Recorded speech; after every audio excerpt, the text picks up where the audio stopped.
আমরা শুকর গুজার করছি, কৃতজ্ঞতা প্রকাশ করছি মহান মুনিব আল্লাহ রব্বুল আলমিনের দরবারে, যিনি আমাদেরকে অত্যন্ত দয়া করে মেহেরবানি করে সুস্থ রেখে আজকের এই ওয়াজ মাহফিলে একত্রিত হবার তৌফিক দান করেছেন। আল্লাহ পাক তৌফিক না দিলে আমাদের কারো পক্ষেই এখানে আসা সম্ভব হতো না। সে মহান মুনিবের দরবারে উচ্চ আওয়াজে সকলে পড়ি আলহামদুলিল্লাহ। সবাই একসাথে পড়ুন আলহামদুলিল্লাহ। আমার সাথে সবাই একটু পড়ুন ইয়া রব্বি লাকাল হামদু কামা ইয়ামবাগি লিজালালি ওয়াজহিকা ওয়া কাদিমি সুলতানিক। আমরা তারিফ করলাম আল্লাহ পাক রব্বুল আলামিনের।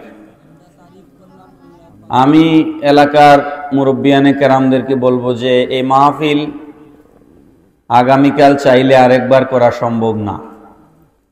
তো এলাকার মাহফিল, আপনারা যারা এখনো বাড়িঘরে আছেন আপনারা মাহফিলে চলে আসেন। চাইলেই আপনারা আমাকে আরেকবার এখানে বসাতে পারবেন না। গত 2 বছরের তুলনায় এই বছরের আয়োজন অনেক বেশি সুন্দর হয়েছে। মারহাবা। এবারের ইন্তজাম, প্যান্ডেল, মাইক সব কিছু অন্য বছরের তুলনায় অনেক সুন্দর হয়েছে। তার মানে আমাদের উত্তর চাটিগাঁও একতা যুব সংঘ এবং এলাকাবাসীর এই মাহফিলের প্রতি মহব্বত তৈরি হয়েছে। আল্লাহ পাক কবুল করুন, সবাই পড়ি আমিন। আমাকে মাহফিল কর্তৃপক্ষ একটা বিষয় দিয়েছেন আলোচনার জন্য। শুধু আমাকে নয়, সমস্ত বক্তাদেরকেই একটা বিষয় দেওয়া হয়েছে। এটাকে আমি সাধুবাদ জানাই। কারণ হচ্ছে আমরা যারা ওয়াজ করি, আগের বক্তা কি বলেছেন পরের বক্তা অনেক সময় শুনেন না, যে কারণে আমরা ঘুরে ফিরে অনেক সময় একই ওয়াজ সবাই করতে থাকি। তো আপনারা যেহেতু নির্দিষ্ট বিষয় দিয়ে দিয়েছেন, আমার খুব ভালো লেগেছে।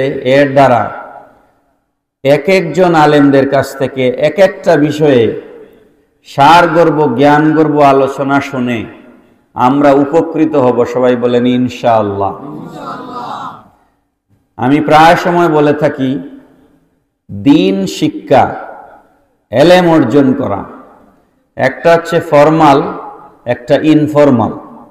ইংরেজিতে ফরমালের বাংলা অর্থ হচ্ছে আনুষ্ঠানিক, আর ইনফরমাল হচ্ছে অনানুষ্ঠানিক। ফরমাল দিন শিক্ষা হচ্ছে মাদ্রাসা। আমরা কোথার থেকে দিন শিক্ষা গ্রহণ করি? মাদ্রাসার থেকে দিন শিক্ষা গ্রহণ করি। কোরআনের জ্ঞান, হাদিসের জ্ঞান, ফিকহের জ্ঞান, মাসলা মাসাইলের জ্ঞান, এগুলো আমরা উলামায়ে কেরামদের কাছ থেকে, উলামায়ে কেরামের ছাত্র হয়ে আমরা মাদ্রাসায় গিয়ে দিন শিক্ষা গ্রহণ করি। এটা হচ্ছে প্রাতিষ্ঠানিক শিক্ষা। আর অনানুষ্ঠানিক বা ইনফরমাল দিন শিক্ষা গ্রহণ করবার উপায় হচ্ছে এই সমস্ত মজলিস। কথা ঠিক না বেঠিক? এই সমস্ত মজলিস থেকে আমরা দিনের শিক্ষা গ্রহণ করি। তো আজকের এই মজলিসটাকে দিন শিক্ষার একটা গুরুত্বপূর্ণ মজলিস হিসাবে গ্রহণ করে নিয়ত করে বসুন। আমরা সবাই বসি যে যতক্ষণ বসবো কোরআন হাদিসের কিছু কথা আমরা শিক্ষা গ্রহণ করে নিজের জীবনে এগুলো আমল করার চেষ্টা করব। আল্লাহ পাক তৌফিক দিন, সবাই বলুন আমিন।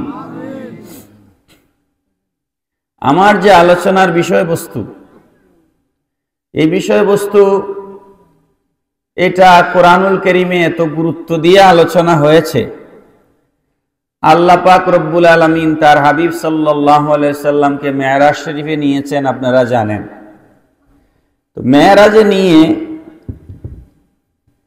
আল্লাহ রব্বুল আলামিন তার হাবিবকে 14টা কর্মসূচি দিয়েছিলেন। কয়টা? 14টা কর্মসূচি নবী পাক সাল্লাল্লাহু আলাইহি সাল্লামকে মেরাজের রাত্রে দেওয়া হয়েছিল। আমি মেরাজের আলোচনা করব না, আমি আমার বিষয়েরই আলোচনা করব। নবীজি যখন মেরাজ করেছিলেন, বিশুদ্ধ মত হচ্ছে, অনেক মত আছে, বিশুদ্ধ মত হচ্ছে নবীজির বয়স ছিল 51 বছর 5 মাস 15 দিন।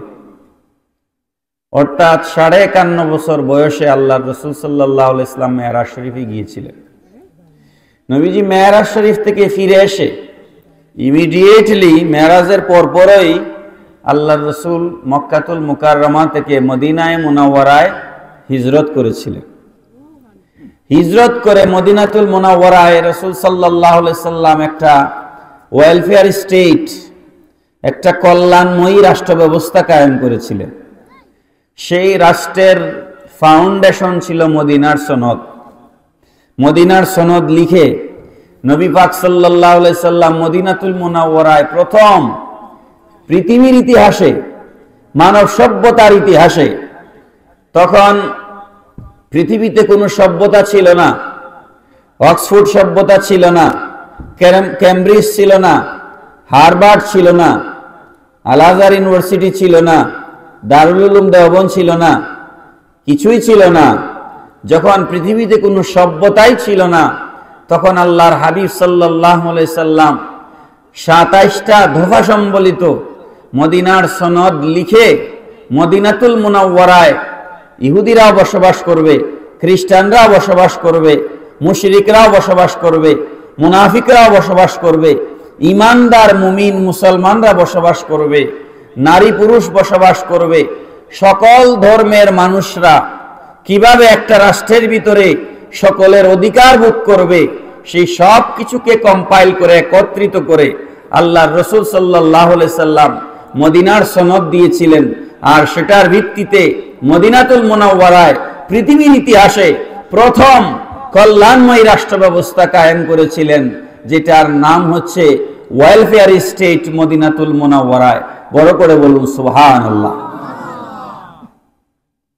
রাসূল সাল্লাল্লাহু আলাইহি সাল্লাম রাষ্ট্রের প্রেসিডেন্ট। আমার রাসূল কি রাষ্ট্রের প্রেসিডেন্ট?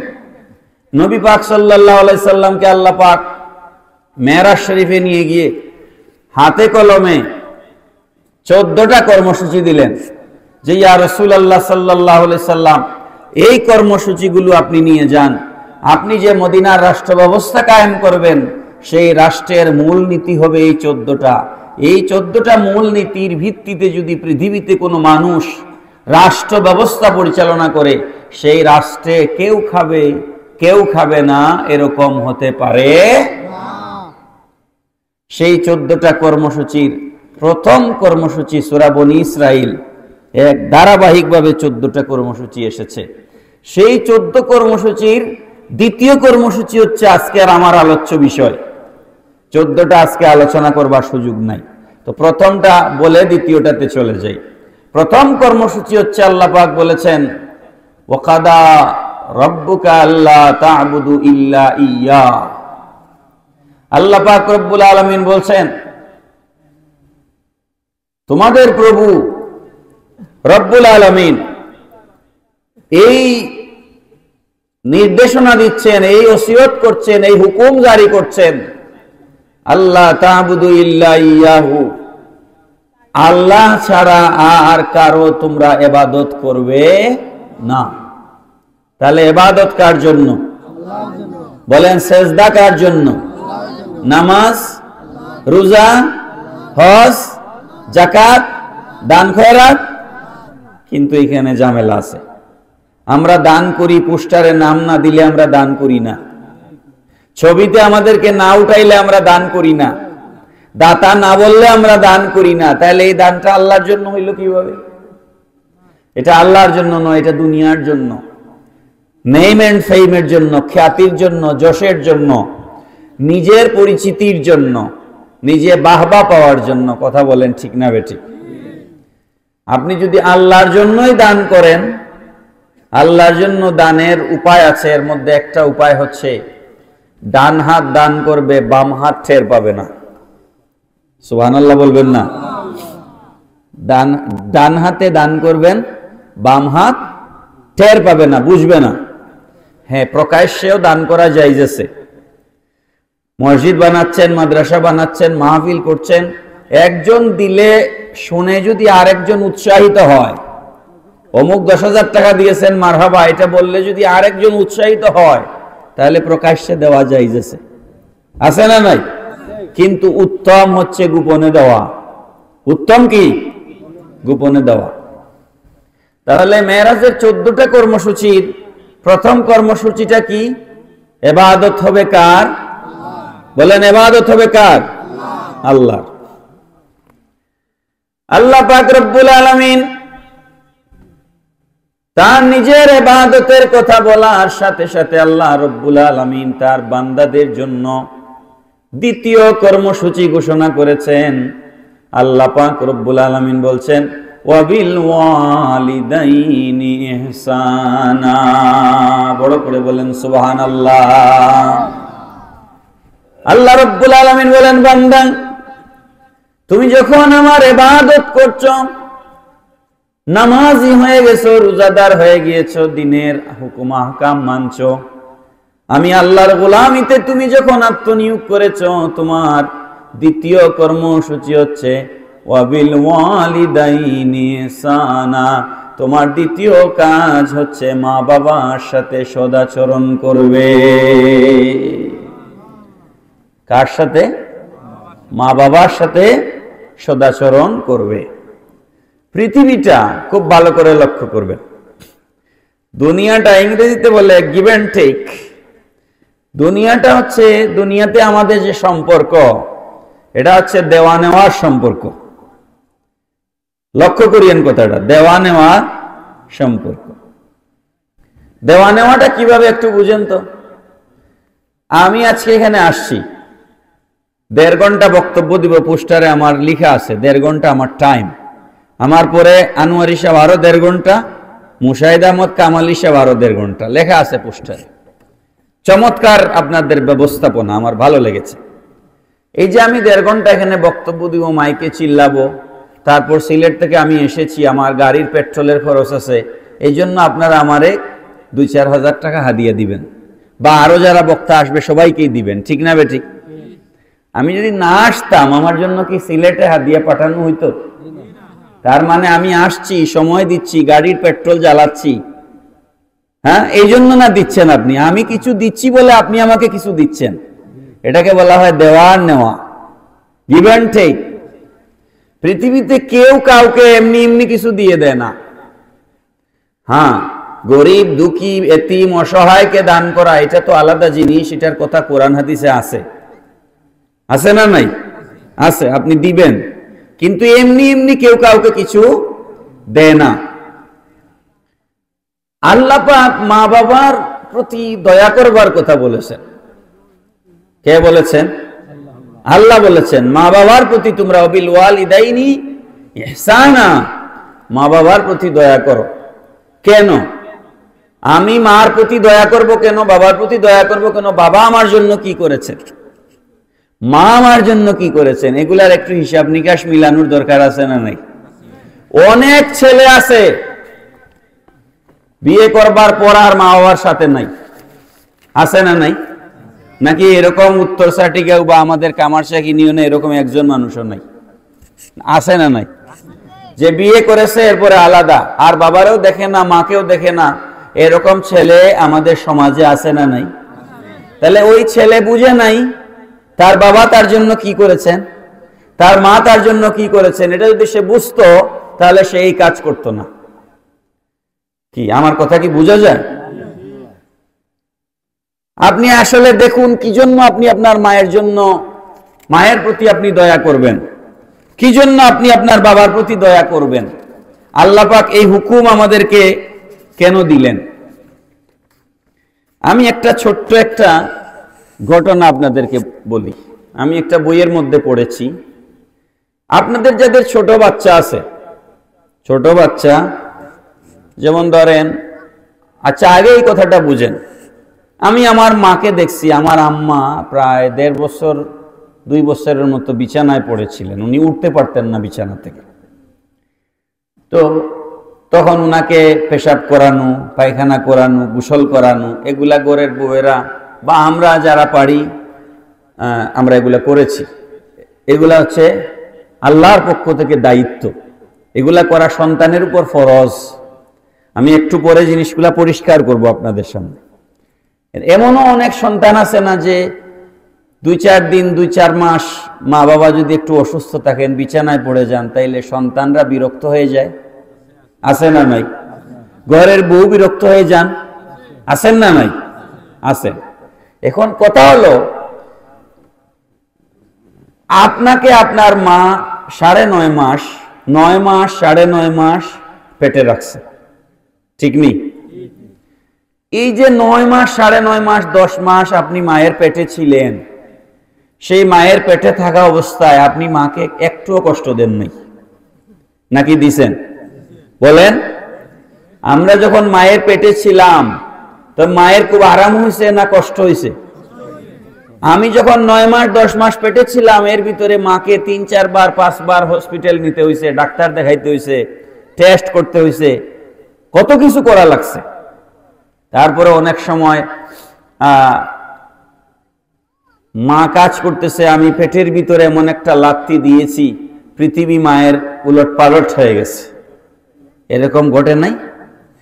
যখন আমি দুনিয়াতে আসি, মা যখন আমাকে প্রসব করেন, এই কষ্টটা উলামায়ে কেরামগণ কেয়ামতের মুসিবতের সাথে তুলনা করেছে। কেয়ামত যখন হবে, মায়ের সন্তান প্রসবের সময় মায়ের উপর দিয়ে একটা কেয়ামত সংগঠিত হয়েছে। এটা মা ছাড়া পৃথিবীর কোনো মানুষের পক্ষে বোঝা সম্ভব। এটা আমরা ওয়াজ করতে পারবো, কিন্তু এটা বোঝা আমাদের পক্ষে সম্ভব নয়। সন্তান ভূমিষ্ঠ হওয়ার সময় মায়ের কতটুকুন কষ্ট হয়েছে, এটা কি বাবার পক্ষে বোঝা সম্ভব?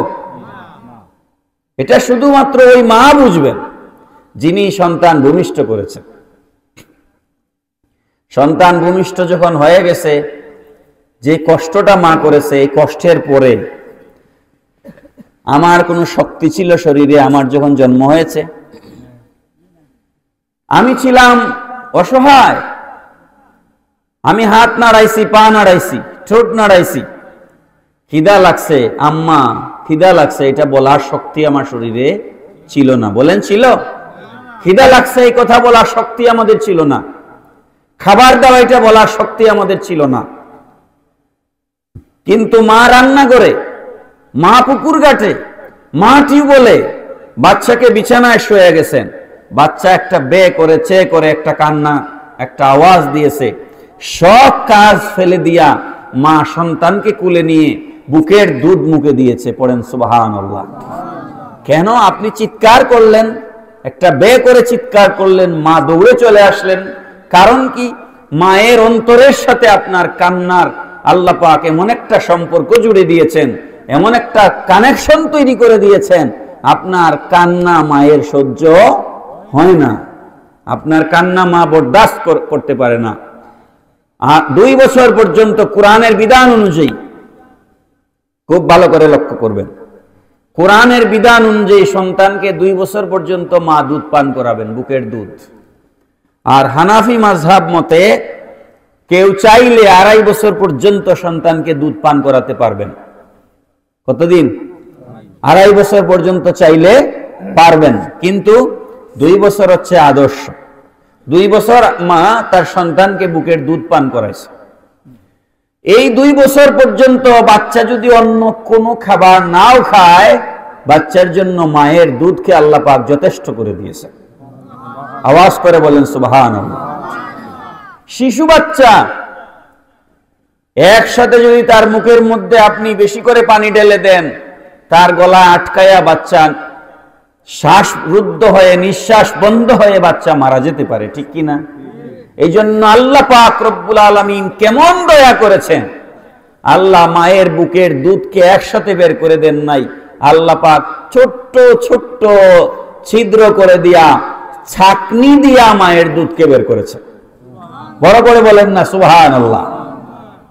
তারপরে মায়ের দুধ খেয়ে যেন বাচ্চার নিউমোনিয়া হয়ে না যায়, ঠান্ডা লেগে না যায়, সেজন্য আল্লাহ পাক রব্বুল আলামিন অটোমেটেড মেশিনে, আপনার আমার কোনো হাত নাই, মায়ের বুকের দুধকে আল্লাহ পাক উষ্ণ গরম করে দিয়েছেন। পড়েন সুবহানাল্লাহ। যাতে বাচ্চার অসুবিধা কি, এগুলা আপনার উপর আল্লাহ দয়া করেন নাই? বলেন, দয়া করছেন কিনা? আরে ভাই, আজকাল তো এই কথাগুলো শুনতেছি আমরা, এনজিও গুলা বলে থাকে, পরিবার পরিকল্পনার কথা যারা বলেন তারা বলে থাকেন যে 2টি সন্তান যথেষ্ট, একটি হলে ভালো হয়। এটা হলো বর্তমান স্লোগান, 2টি সন্তান যথেষ্ট, একটি হলে ভালো হয়। এই স্লোগান যদি আমার মায়ের জমানায় থাকতো তাইলে আমি তো দুনিয়ায় আসতাম না। আমি আমার মা বাবার 6ষ্ঠ সন্তান। আমি আমার মা বাবার কত নম্বর সন্তান? 6 নম্বর সন্তান।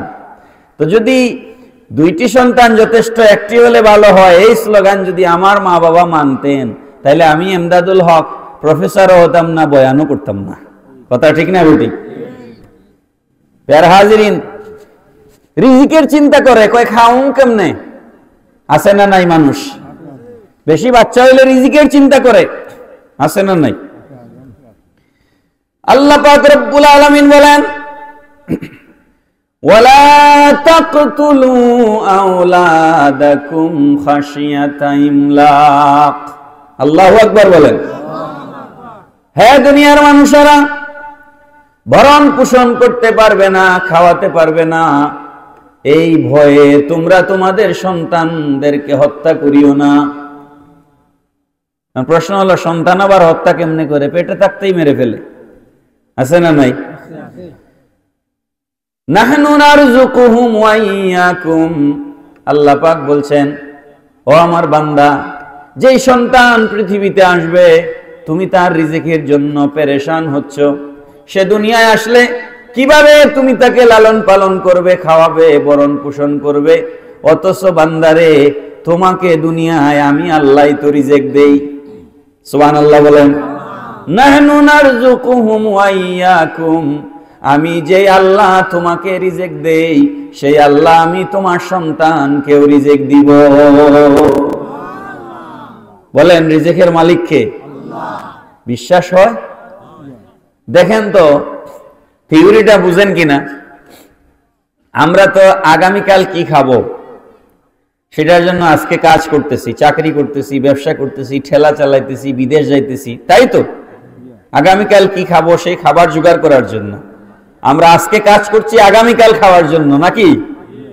আগামীকালের ভবিষ্যতের জন্য আজকে কাজ করছি, ব্যাংক ব্যালেন্স ডিপোজিট জমানোর জন্য। অথচ বান্দা আমার, তুমি যেই সন্তানের রিজিকের জন্য পেরেশান হয়েছো, একটিবার চিন্তা করে দেখো, ওই সন্তান এখনো দুনিয়ায় আসে নাই, এখনো ভূমিষ্ঠ হয় নাই, মায়ের পেটে থাকা অবস্থায়। সে দুনিয়ায় আসতে আরো 4 মাস বাকি, আরো 4 মাস পরে তার ডেলিভারি হবে। সে মাত্র 6 মাস 5 মাস বয়স হয়েছে মায়ের পেটের ভিতরে, আরো 4 মাস বাকি দুনিয়ায় আসবার। 4 মাস থাকতেই মায়ের বুকের ভিতরে আমি তার খাবারের ব্যবস্থা করে দিয়েছি। বড় করে বলেন না সুবহানাল্লাহ। এই কথাটা সত্য না মিথ্যা? বলেন, মায়ের বুকে দুধ আসে সন্তান দুনিয়ায় আসার পরে না আগে? বলেন বলেন, আগে। তো আগে যদি আসে তাইলে আপনি তার রিজিকের জন্য কেন চিন্তা করতেছেন? তার রিজিক তো সে আসার আগেই আল্লাহ রেডি করে রেখেছে। অন্ততপক্ষে 2.5 বছর আপনার চিন্তা নাই। সুবহানাল্লাহ বলবেন না? অন্ততপক্ষে 2.5 বছর তো আপনার চিন্তা নাই। আমার কথা কি আপনারা বুঝেন? যে আল্লাহ মায়ের বুকের ভিতরে সন্তানের 2.5 বছরের রিজিকের ব্যবস্থা করেছেন, সেই আল্লাহ ওই সন্তানের মৃত্যু পর্যন্ত রিজিক দিবেন কি দিবেন না? বলেন, দিবেন কি দিবেন না? তাহলে আপনি রিজিকের জন্য, আল্লাহ পাক বলছেন না, রিজিকের জন্য আপনি সন্তানকে কি করবেন না? হত্যা করবেন না। বলুন, হত্যা করা কি? ইন্না কাতলাহুম কানা খিতআন কাবীরা। ইন্না কাতলাহুম কানা খিতআন কাবীরা। আল্লাহ পাক বলছেন, নিশ্চয় হত্যা এক মহাপাপ। পড়েন নাউযুবিল্লাহ। একটু দরুদ শরীফ পড়ুন। আল্লাহুম্মা সাল্লি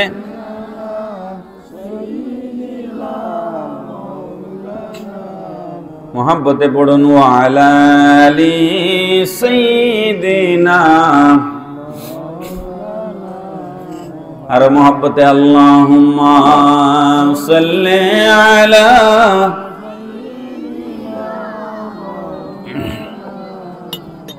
وعلى آل سيدنا উড়ে যারে বাংলার হাওয়া উড়ে যারে মদিনা এ মাহফিলের সালাম দিও নবীজির পাক রওজায় আল্লাহুম্মা সাল্লি মাওলানা মুহাম্মদ ওয়া আলা আলি সাইয়্যিদিনা মাওলানা মুহাম্মদ। তাহলে কি বোঝা গেল? খাওয়াতে পারবো না, রিজিকের ব্যবস্থা করতে পারবো না, এই চিন্তা আমার নয়, কারণ রিজিক দাতা কে? আল্লাহ। ওয়া ইয়ারযুকুহু মিন হাইসু লা ইয়াহতাসিব ওয়া মান ইয়াতাওয়াক্কাল আলাল্লাহি ফাহুয়া হাসবুহ। আমার আল্লাহ সুবহানাহু ওয়া তাআলা বলেন, ও বান্দা, রিজিকের জন্য টেনশন করিও না। ওয়া ইয়ারযুকুহু মিন হাইসু লা ইয়াহতাসিব, তোমার কল্পনার বাইরে, ধারণার বাইরে, চিন্তার বাইরে এমন জায়গা থেকে আমি আল্লাহ তোমার রিজিকের ব্যবস্থা করি। এরকম ঘটনা মাঝে মাঝে ঘটে না যে খুব সমস্যার মাঝে পড়ছি, টাকা কোনো দিকেই জোগাড় হচ্ছে না, এর মধ্যে হঠাৎ করে আপনি চিন্তাও করেন না, এমন জায়গা থেকে একজন এসে আপনাকে সাহায্য করে ফেলছে। এরকম ঘটে না? আল্লাহ বলেন, বান্দা তুমি কল্পনাও করতে পারবে না এমন জায়গা থেকে আমি তোমাকে রিজিক দেই। পড়েন সুবহানাল্লাহ।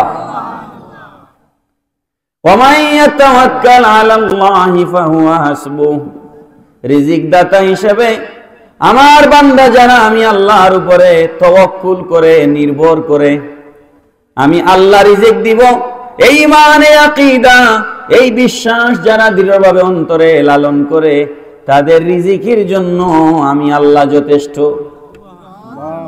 নবীজি বলেছেন হাদিস শরীফে, অভাবে পড়েছ, ঘরে খাবার নাই, ভিক্ষার জন্য হাত না পেতে, মানুষের কাছে ভিক্ষা না মাঙ্গিয়া, কোন মানুষ অভাবে পড়ে গভীর রাতে যদি ঘুম ভেঙে যায় আর উঠে তাহাজ্জুদের নামাজ পড়ে, বিবি ঘুমের মধ্যে, বাচ্চারা ঘুমের মধ্যে, এলাকার ইমাম সাহেব জানেন না আপনি যে তাহাজ্জুদের জন্য উঠেছেন, মুয়াজ্জিন সাহেব জানেন না, খতিব সাহেব জানেন না, হুজুরও জানেন না, চেয়ারম্যান জানেন না, মেম্বার জানেন না, গভীর রাতে ঘুম ভেঙে যাওয়ার পর আপনি উঠে আল্লাহকে দুইটা সেজদা দিয়ে চোখের পানি ভাসাইয়া হাত তুলে যদি মাবুদকে বলেন, ও মাবুদ, আমি অভাবে পড়েছি, আমার অভাব দূর করে দাও। নবীজি বলেন, গোপনে গোপনে কোন মানুষের কাছে না বলে যখন বান্দা আল্লাহর কাছে রিজিক কামনা করে, আল্লাহ রব্বুল আলামিন তার আগামী 1 বছরের রিজিকের ব্যবস্থা করে দেন। বিশ্বাস হয়? পরীক্ষা করে দেখবেন। কিয়ামতের ময়দান কায়েম হবে, প্রসঙ্গ আসলে এই জন্য বলে নিচ্ছি, কিয়ামতের মাঠ হবে সারা পৃথিবী, তামার জমিন হবে সারা পৃথিবী। পৃথিবীর এক মাথা থেকে আরেক মাথা পর্যন্ত মানুষকে আল্লাহ কাতার করে দাঁড় করাবেন। হাসরের মাঠে 120টা কাতার থাকবে। কাতারবদ্ধ মানুষের মধ্যে আল্লাহ পাক রব্বুল আলামিন কিছু মানুষকে দাঁড় করাবেন হাসরের মাঠে। আল্লাহ বলবেন, যারা যারা দুনিয়ায় থাকতে তাহাজ্জুদের নামাজ পড়তে, তোমরা একটু দাঁড়াও। কি পড়তে? এখন আপনারা বলেন, আমরা এই মজলিসে আমি যদি বলি কারা কারা তাহাজ্জুদ পড়েন হাত তুলেন, তাইলে কয়জন বের হবে? আমি নিজেও না, মাঝে মাঝে পড়ি, রেগুলার পড়ার সুযোগ নাই। কারণ আমার এক উস্তাদ বলেছিলেন, ওয়াজ কম করে করবা। আমার এক উস্তাদ বলেছিলেন, ওয়াজ কম করে করবা, কারণ বেশি ওয়াজ করলে আমল করা যায় না। এই কথাটা ছাত্র জীবনে আমি বুঝি নাই, কিন্তু এখন বুঝতেছি। কারণ বেশি ওয়াজ করলে সত্যি সত্যি আমল করা যায় না। এই তাড়াহুড়া করে এশার নামাজ পড়িয়া সে স্টেজে উঠো, বয়ান করো, আবার যাইতে যাইতে রাত 3টা 4টা ফজরের আজান হয়ে যায়। ব্রাহ্মণবাড়িয়া, কুমিল্লা, ভৈরব, এই ময়মনসিংহ, এই নোয়াখালী, বিভিন্ন জায়গায় মাহফিল থেকে আসতে আসতে অনেক সময় রাস্তায় ফজর হয়ে যায়। তাহাজ্জুদ কখন পড়বো? এই জন্য আমি নিজে দেখছি ওয়াজ করলে আমল কমে যায়। ওয়াজ করলে কি হয়? আমল কমে যায়। যে সমস্ত বক্তারা রেগুলার ওয়াজ করেন এরা আমল করতে পারেন না। তাহাজ্জুদ পড়নেওয়ালা মানুষের সংখ্যা কম না বেশি? খুবই কম, অতি অল্প। আল্লাহ পাক বলবেন দাঁড়াও, তাহাজ্জুদ যারা পড়তে দুনিয়ায় তোমরা একটু দাঁড়াও। দেখা যাবে একজন দাঁড়াইছে ঠেংরা বাজার, একজন তারাপাশা, একজন মিলের বাজার, একজন মৌলভীবাজার, দূরে দূরে এক একজন দাঁড়াবে। আল্লাহ রাব্বুল আলামিন বলবেন, ও আমার বান্দারা, সারা পৃথিবী যখন ঘুমিয়ে পড়তো তোমাকে আমি আল্লাহ ছাড়া আর কেউ দেখতাম না। এমন একটা সময়ে তুমি দাঁড়িয়ে আমাকে সেজদা করতে, নামাজ পড়তে, তাহাজ্জুদ পড়তে। তোমার তাহাজ্জুদের সেজদা তোমার স্ত্রী দেখতো না, তোমার সন্তানরা দেখতো না। আমি আল্লাহ আজকে তোমাকে পুরস্কার দিতে চাই। এত গোপনে তুমি আমার ইবাদত করেছো। তাহাজ্জুদ গুজারি সমস্ত বান্দাদেরকে হাসরের মাঠে আজকে আমি আল্লাহ বিনা হিসাবে সবাইকে জান্নাত দিলাম। কোনো হিসাব হবে না, কোনো হিসাব হবে না। সুবহানাল্লাহ। আল্লাহ পাক আমাদেরকে তৌফিক দিন, পড়েন আমিন। তাহলে রিজিকের মালিক কে? বলেন। তাহলে রিজিকের জন্য সন্তান হত্যা করা যাবে, কিন্তু আপনি হত্যা করতে না চাইলেও হত্যার ব্যবস্থা এখন করা হয়েছে রাষ্ট্রীয়ভাবে। সারা পৃথিবীব্যাপী রাষ্ট্রীয়ভাবে এটা করা হয়েছে। হসপিটাল নিলেই সিজার। কথা ঠিক না বেঠিক? হসপিটাল নিলে আপনার বাচ্চার পজিশন 100% ঠিক আছে, আপনার স্ত্রীর শরীরও ভালো আছে, কিন্তু ডাক্তার আপনার এমন ভয় দেখাবে বাচ্চা এই মুহূর্তে সিজার না করলে বাচ্চা মারা যাবে, পানি ভেঙে গেছে, এটা হয়েছে ওইটা হয়েছে। এখন আপনি ভয়ে সাথে সাথে রাজি সিগনেচার দিয়ে, বাবা সিজার কর, আমার বউরেও বাঁচানো দরকার, বাচ্চারাও বাঁচানোর দরকার। আসলে কোনোটাই সঠিক ছিল না, সবটা মিথ্যা কথা বলছে। এটা করলো কেন? দুই কারণ। একটা হচ্ছে হসপিটালদের ব্যবসা, ব্যাঙ্গের ছাতার মতো ক্লিনিক খুলে বসছে। সিজার না হইলে, অপারেশন না হইলে ঔষধ বেশিয়া কয় টাকা পাইব বলেন তো? হ্যাঁ, অপারেশন হইলেই না বড় অঙ্কের টাকা, অপারেশন সারা কয় টাকা। এই জন্য আপনারে কাটতে হবে, কাটলে পয়সা আসবে। এটা হচ্ছে হসপিটালদের প্রথম কাজ। আর দ্বিতীয় হচ্ছে ডাক্তারদের মাথায় প্রেসক্রিপশন ঢুকায় দেওয়া হয়েছে, আসলেই সিজার করো, সিজার করলে বেশি বাচ্চা নিতে পারবে না। কথা ঠিক না বেঠিক? সিজার করলে বাচ্চাকে কম নেওয়া যায় না বেশি নেওয়া যায়? কম। 4টার বেশি সিজার ডাক্তাররা পারে না, বলে এটা রিস্ক, মা মারা যেতে পারে। তো যেই মায়ের 5টা 6টা 7টা 8টা বাচ্চা হওয়ার কথা ছিল, সেই মায়ের এখন বাচ্চা 2টা, সর্বোচ্চ 3টা। তাহলে এই পদ্ধতিটা রাষ্ট্রীয়ভাবে করা হয়েছে, ঠিক কিনা বলেন? এই পদ্ধতি কোনো পদ্ধতিতেই কাজে আসবে না যদি আপনি আল্লাহর উপর নির্ভর না করেন। দুনিয়া এবং আখিরাত বরবাদ হবে। আল্লাহ আমাদেরকে হেদায়েত দিন, সবাই পূর্ণ আমিন।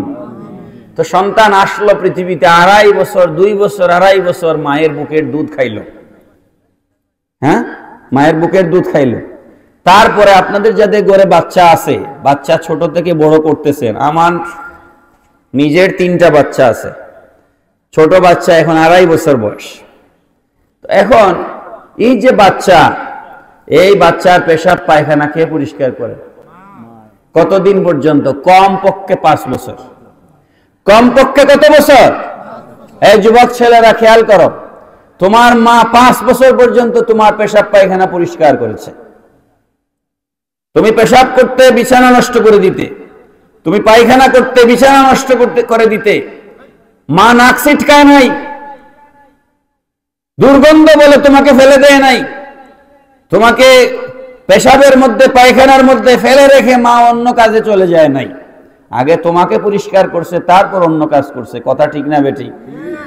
5 বছর বয়স পর্যন্ত সন্তানের পেশাব পায়খানা পরিষ্কার করা এক মুহূর্তের জন্য মা ঘৃণা করে নাই। ক্ষেত্র বিশেষে বাবাও করেছেন নাকি করেন নাই? বলেন, করেন নাই? করছেন।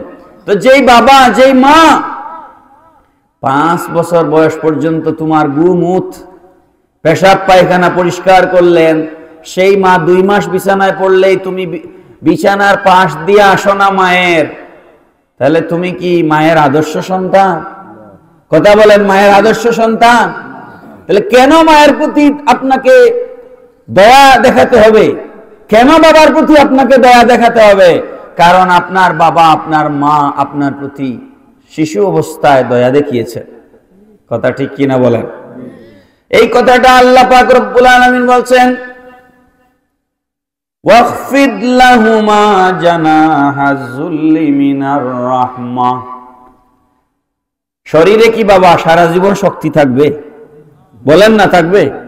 এই যে চাচা, বয়স কত আপনার? 80। এই 80 বছরের মুরব্বী সাহেব, উনি আমাদের মতো যখন বয়স ছিল তখন যে শরীরে শক্তি, দৌড় দিয়ে উঠতে পারতেন বিছানার থেকে, দৌড় দিয়ে ঘর থেকে বের হইতে পারতেন, 2 হাত ভরে বাজারের ব্যাগ নিয়ে আসতে পারতেন। এখন যদি তারা ভাষা থেকে 10 কেজি 20 কেজির 2টা ব্যাগ উনার 2 হাতে দেওয়া হয়, উনি কি বাড়িতে নিয়ে আসতে পারবেন? তাহলে শরীরের শক্তি কি সব সময় থাকে নাকি? শরীরের শক্তি তো সব সময় থাকবে না। আপনি কারো গায়ে একটা হাত তুলবার আগে, থাপ্পড় বসানোর আগে 100 বার চিন্তা করুন, আজকে আমি যে হাত তার দিকে তুলছি, সেই হাত এক সময় আমি তুলতে পারবো না। আমার এই শক্তি একদিন থাকবে। যৌবন চিরস্থায়ী নয়, শরীরের শক্তি চিরস্থায়ী নয়। এই জন্য আপনি কারো দিকে হাত তুলবার আগে 100 বার চিন্তা করুন, আজকের এই শক্তি আমার আগামীকাল থাকবে না। আপনি 100 বার চিন্তা করুন। আর যারা ক্ষমতায় বসেন, মেম্বার হন, চেয়ারম্যান হন, এমপি হন, তাদের তো আরো বেশি চিন্তা করা দরকার। আমি একটা ছোট্ট কথা বলি, প্রসঙ্গক্রমে মনে হলো এই জন্য। হযরত উমর আল ফারুক রাদিয়াল্লাহু তাআলা আনহু, ইসলামের দ্বিতীয় খলিফা। নাম শুনেছেন? ইসলামের দ্বিতীয় খলিফা ওমর আল ফারুক রাদিয়াল্লাহু তাআলা আনহুর বাচ্চারা ঈদের সময় নতুন জামা কিনে দেওয়ার জন্য তারা বাবার কাছে বায়না ধরেছে যে আমাদেরকে নতুন জামা কিনে দিতে হবে। ওমর ফারুক রাদিয়াল্লাহু আনহু স্ত্রীর কাছে বলছেন যে বাচ্চারা তো ঈদের নতুন জামা চায়, কিন্তু আমার কাছে তো কোনো টাকা নাই। চিন্তা করছেন, ইনি রাষ্ট্রের খলিফা, নতুন জামা, ঈদের নতুন জামা কিনে দেওয়ার টাকা নাই। এখনকার নেতাদের সাথে একটু মিলান, ঈদের নতুন জামা কিনে দেওয়ার টাকা নাই। তিনি বাংলাদেশের মতো একটা এত বড় রাষ্ট্রের খলিফা ছিলেন না, অর্ধ পৃথিবী শাসন করেছেন। সুবহানাল্লাহ বলেন। অর্ধ পৃথিবী, কবি বলেছেন, অর্ধ পৃথিবী করেছো শাসন, ধুলার তখ্তে বসি, খেজুর পাতার তখ্ত তোমার বারবার গেছে খসি। কোন রাজ সিংহাসন ছিল না, খেজুর পাতার তখ্তে বসে দেশ চালাইতে। সুবহানাল্লাহ। স্ত্রী বলেন, আপনি এক কাজ করুন। উমর রাদিয়াল্লাহু আনহুর স্ত্রী বলতেছেন, আপনি এক কাজ করুন, রাষ্ট্রের বাইতুল মাল থেকে, রাষ্ট্রের অর্থ মন্ত্রণালয়কে বাইতুল মাল বলা হতো, রাষ্ট্রের বাইতুল মাল থেকে আপনি 1 মাসের অ্যাডভান্স বেতন নিয়ে নেন। ঈদের জন্য 1 মাসের অ্যাডভান্স বেতন। ওমর রাদিয়াল্লাহু তাআলা আনহু বাচ্চাদের প্রেমে কোনো কিছু ভেবে না চিন্তেই, বাচ্চাদের মহব্বতে তিনি বাইতুল মালের যিনি মন্ত্রী ছিলেন, দায়িত্বে ছিলেন, রাষ্ট্রের কোষাগার রক্ষণাবেক্ষণের দায়িত্বে যিনি ছিলেন, সেই মন্ত্রীর কাছে একটা চিঠি লিখেছেন যে আপনি আমাকে 1 মাসের অগ্রিম বেতন দিন। 1 মাসের অগ্রিম বেতন কে চাইতেছেন? রাষ্ট্রের প্রেসিডেন্ট। কার কাছে? মন্ত্রীর কাছে। ক্ষমতা প্রেসিডেন্টের বেশি না মন্ত্রীর বেশি? বলেন না, প্রেসিডেন্টের বেশি না ক্ষমতা? কিন্তু তিনি প্রেসিডেন্ট হয়ে, রাষ্ট্রের খলিফা হয়ে মন্ত্রীর কাছে চিঠি লিখেছেন যে আমাকে 1 মাসের অ্যাডভান্স বেতন দিন। তখন মন্ত্রী উল্টা চিঠি লিখেছেন খলিফাতুল মুসলিমিনের কাছে, আমিরুল মুমিনিন, 1 মাসের বেতন আমি আপনাকে দিতে কোনো অসুবিধা নাই, তবে আপনি তার আগে আমাকে 2টা প্রশ্নের উত্তর দিতে হবে। কয়টা? 2টা প্রশ্নের উত্তর দিতে হবে। 1 নাম্বার হচ্ছে, আগামী 1 মাস পর্যন্ত আপনি হায়াতে বেঁচে থাকবেন, এই নিশ্চয়তা যদি আপনি আমাকে দিতে পারেন। কারণ বেতন তো আপনি তখন পাবেন যখন আপনি কাজ করবেন। কাজ না করলে কি বেতন আছে? তাহলে আপনি তো 1 মাস বাঁচতে হবে। আগামী 1 মাস আপনি বেঁচে থাকবেন, এই নিশ্চয়তা যদি দিতে পারেন, এটা একটা। আর 2 নাম্বার হচ্ছে আপনি রাষ্ট্রের খলিফা, আজকে রাষ্ট্রের খলিফা, এদেশের জনগণ চাইলে আপনাকে কালকে নামাই দিতে পারে, ঠিক না? আপনি এই নিশ্চয়তা আমাকে দিতে হবে যে আপনি আগামী 1 মাস খলিফা থাকবেন, আগামী 1 মাস আপনি জীবিত থাকবেন, আগামী 1 মাস আপনি খলিফা থাকবেন। এই 2টা নিশ্চয়তা যদি আপনি আমাকে দিতে পারেন, তাহলে আমি আপনাকে 1 মাসের অগ্রিম বেতন দিতে পারি। সুবহানাল্লাহ। এমন উদাহরণ কি এই জমিনে আছে? ওমর রাদিয়াল্লাহু আনহু বললেন, আমার অগ্রিম বেতনের দরকার নাই, তুমি যেই কথাগুলো উত্থাপন করেছো, যে 2টা প্রশ্ন, আমি আমার সন্তানদের প্রেমে অন্ধ হয়ে আমি এই প্রশ্নগুলা ভুলে গিয়েছিলাম। ধন্যবাদ তোমাকে এইগুলো স্মরণ করা দেওয়ার জন্য। তোমার মতো মন্ত্রী এই দেশে থাকলে এদেশ দুর্নীতির সুযোগ কেউ পাবে না। পড়েন সুবহানাল্লাহ। তাহলে আমাদের অবস্থা কি একটু চিন্তা করেন, আমরা কি অবস্থায় আছি? এই কথাটা কেন বললাম? আমাদের হায়াত, আমরা কতদিন দুনিয়াতে থাকবো এটা আমরা কেউ জানি না। মায়ের পেট থেকে দুনিয়া এসেছি, শক্তি সারা জীবন থাকবে? বলেন, শক্তি সারা জীবন থাকবে না। বাবা একদিন বৃদ্ধ হবেন, মা একদিন বৃদ্ধ হবেন, এটাই দুনিয়ার নিয়ম। বৃদ্ধ হয়ে গেলে বাবা আর ঠেলা চালাতে পারবেন না, আর রিকশার পেডেল ঘুরবে না, নাকি ঘুরবে? ঘুরবে না। আর বাবা ইনকাম করতে পারবেন না। বৈশাখ মাসের ঝড় তুফানকে বাবা ঝড় তুফান মনে করেন নাই, এমন একটা বয়স ছিল। চৈত্র মাসের রোদকেও রোদ মনে করেন নাই। মধ্যপ্রাচ্যে, মিডল ইস্টে, দুবাই, বাহরাইন, ওমান, এই সমস্ত দেশে, সৌদি আরব, আমাদের অনেক ভাইয়েরা থাকেন যারা 40, 45 ডিগ্রি, 50 ডিগ্রি তাপমাত্রায় কাজ করেন, যেখানে আগুন ছাড়া কড়াইয়ের মধ্যে ডিম সিদ্ধ হয়ে যায়। এরকম গরম ওয়েদারের মধ্যে আমাদের দেশের অনেক বাবারা, ভাইয়েরা কাজ করেন দেশে স্ত্রী সন্তানদেরকে একটু সুখে রাখার জন্য। কথা ঠিক কিনা বলেন? কিন্তু আমাদের দেশে যে সমস্ত বিবি সাহেবানরা থাকেন, অনেকেই, বেশিরভাগই বুঝেন, অনেকেই স্বামী ওখানে কি করেন এই কষ্টটা বুঝতে চান না। স্বামী ঈদের দিন ডিউটি করেন, তিনি ঈদের জামাতে যাওয়ার টাইম নাই, কিন্তু বউয়ের এখানে ঈদের শপিং না করলে হবেই না। নিজে নিজে গিয়া বাজার করেন, মৌলভীবাজার, সিএনজি রিজার্ভ করে। কথা কোন ঠিক না বেঠিক? ওখান থেকে টাকাটা কিভাবে আসে এটা বুঝার তিনি চেষ্টা করেন না। আমি যেটা বুঝাতে চাচ্ছি, আমার যুবক ভাইয়েরা, মা একদিন বৃদ্ধ হবেন, বাবা একদিন বৃদ্ধ হবেন, শরীরে শক্তি থাকবে না, আয় উপার্জনের ক্ষমতা। যুবক ভাইয়েরা আমার, আমি যে কথাটা বলছিলাম, আমাদের যৌবন এক সময় থাকবে না, আমাদের বাবা বৃদ্ধ হবেন, আমাদের মা বৃদ্ধ হবেন, তখন বাবার শরীরে উপার্জন করবার মতো শক্তি থাকবে না, ঠেলা চালানো, রিক্সা চালানোর মতো শরীরে শক্তি থাকবে না। এমত অবস্থায় আল্লাহ পাক রব্বুল আলামিন কোরআনুল কারীমের মধ্যে আমাদেরকে হুকুম দিচ্ছেন, ওয়াকফিদ লাহুমা জানাহাজ যুল্লি মিনার রাহমা। ও আমার বান্দারা, মা এবং বাবা যখন বার্ধক্যে উপনীত হয়ে যান, বৃদ্ধ হয়ে যান, তখন বুড়া বয়সে মা বাবার দিকে তোমরা তোমাদের রহমতের, তোমাদের দয়ার হাতকে তোমরা প্রসারিত করো। পড়েন সুবহানাল্লাহ। আর আল্লাহ রাব্বুল আলামিন, মা বাবা যখন মারা যাবেন, কবরবাসী হয়ে যাবেন, সমস্ত আমল বন্ধ হয়ে যাবে, নেকির দরজা বন্ধ হয়ে যাবে, তখন আল্লাহ পাক রব্বুল আলামিন সন্তান হিসেবে মা বাবার জন্য একটা দায়িত্ব সন্তানের উপরে দিয়েছেন। তুমি মা বাবার জন্য দোয়া করো, ওয়াকুর রব্বিরহামহুমা কামা রাব্বায়ানি সগীরা। সবাই আমার সাথে পড়েন, রব্বিরহামহুমা কামা রব্বায়ানি সগীরা। 5 ওয়াক্ত নামাজ পড়ে, 5 ওয়াক্ত নামাজের পরে এই আয়াত পড়ে মা বাবার জন্য দোয়া করবে। রাজি আছি না নাই? নামাজ কি 5 ওয়াক্ত পড়েন? পরে যদি না থাকেন তাহলে আজকে থেকে নিয়ত করেন যে আজকের পর থেকে আমি আর একটা ওয়াক্ত নামাজ কাজা করব না। বলেন ইনশাআল্লাহ।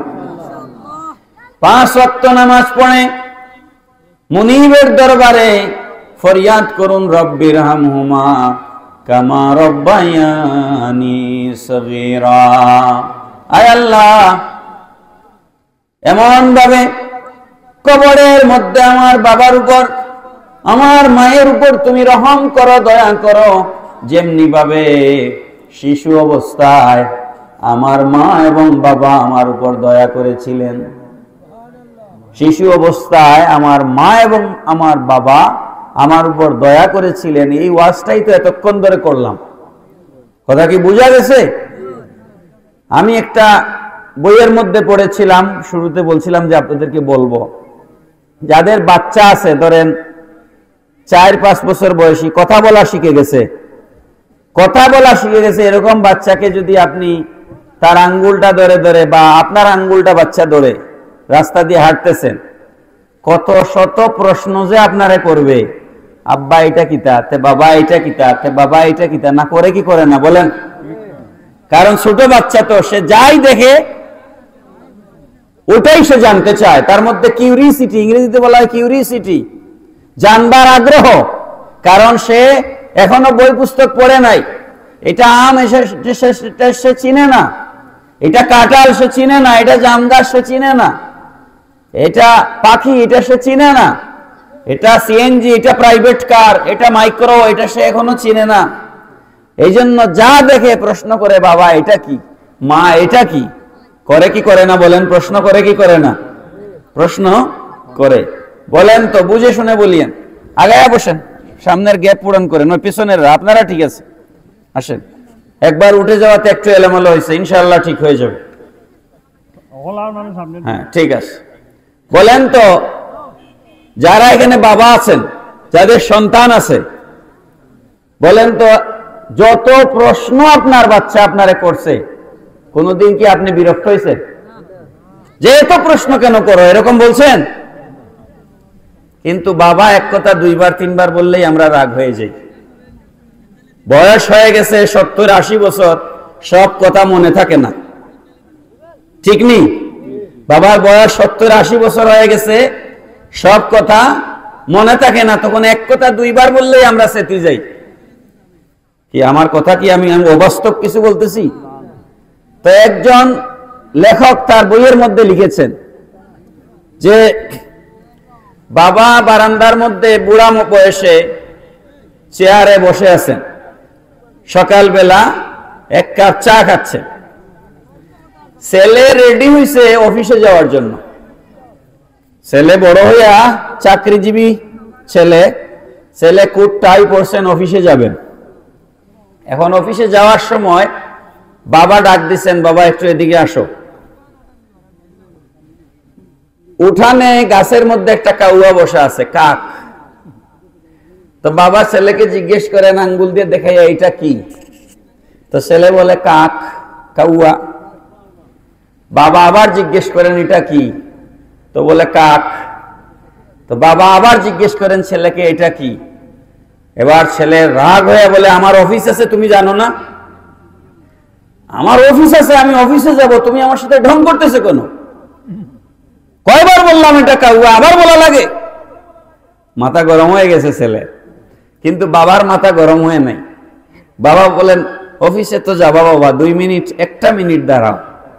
ঘরে গেছেন বাবা, গিয়া ঘর থেকে একটা ডায়েরি নিয়ে আসছেন। ডায়েরি আনিয়া আজ থেকে 30 বছর আগে, তারিখ দেওয়া আছে, আজ থেকে 30 বছর আগে বাবা ডায়েরিতে লিখছেন, আজ আমার ছেলে আমাকে একটা প্রশ্ন 25 বার করছে, বাবা এটা কি? আমি বলছি এটা কাক।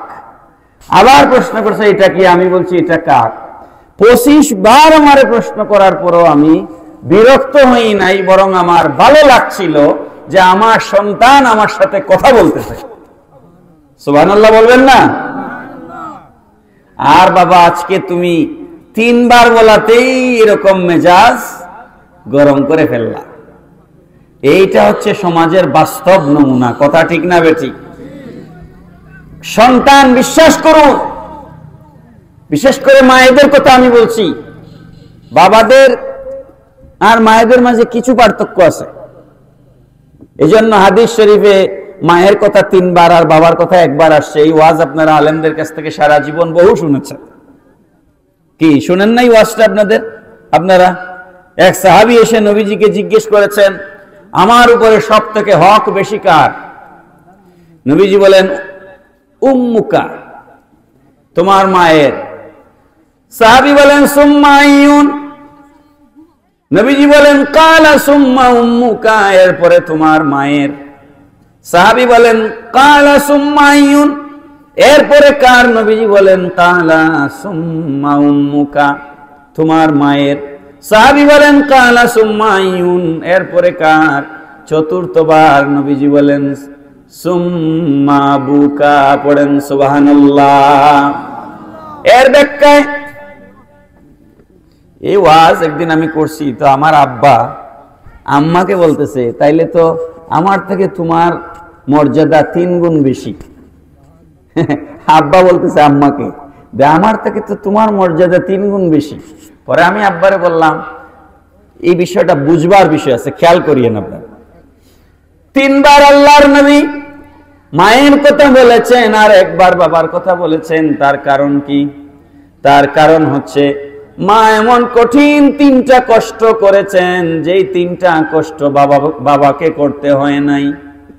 বাবা কষ্ট করেছেন, ঠেলা চালাইছেন, রিক্সা চালাইছেন, বিদেশে কাজ করছেন, সবই ঠিক আছে, কিন্তু মা যেই 3টা কষ্ট করেছেন, এই 3টা কষ্ট আনপ্যারালাল, আনএক্সাম্পল, এগুলা উদাহরণ দিয়ে বোঝানো যায় না, এমন 3টা কষ্ট মা করেছেন। এই 3টা কষ্ট আমি কিন্তু বলে ফেলেছি আপনাদেরকে। একটা কষ্ট হচ্ছে 9 মাস থেকে 10 মাস মা আপনাকে পেটে ধারণ করেছে। এই পেটের পরিমাণ পৃথিবীর যে কোনো ডাক্তারকে আপনি জিজ্ঞেস করেন, মায়ের পেটের ভিতরে একটা জায়গা আছে, যে জায়গায় বাচ্চা বড় হয়, ওই জায়গার নাম জরায়ু। ওই জায়গার নাম কি? জরায়ু। এই জরায়ু, এটার সাধারণ আয়তন হচ্ছে 7 সেন্টিমিটার। কয় সেন্টিমিটার? 7 সেন্টিমিটার। কিন্তু সন্তান যখন পেটে আসে ব্লাডারের মতো, এটা বড় হতে হতে 35 সেন্টিমিটার বড় হয়ে যায়। পড়েন সুবহানাল্লাহ। একটা সীমিত পেটের ভেতরে জরায়ুটা 7 সেন্টিমিটার থেকে বড় হতে হতে হতে হতে যখন সেটা 35 সেন্টিমিটার হয়ে যায়, মায়ের শরীরের ভিতরে একটা অস্বস্তি তৈরি হয়। এই জন্য মা খায়া আরাম পায় না, ঘুমাইয়া আরাম পায় না, হাঁটা চলাফেরা করিয়া আরাম পায় না। দাঁতের চিপার ভিতরে একটা মাংসের সামান্য টুকরা যদি ঢুকে, এটা বের না করা পর্যন্ত জিহ্বা থামে না। কথা কোন ঠিক না বেঠিক? আমি কি ভুল বললাম?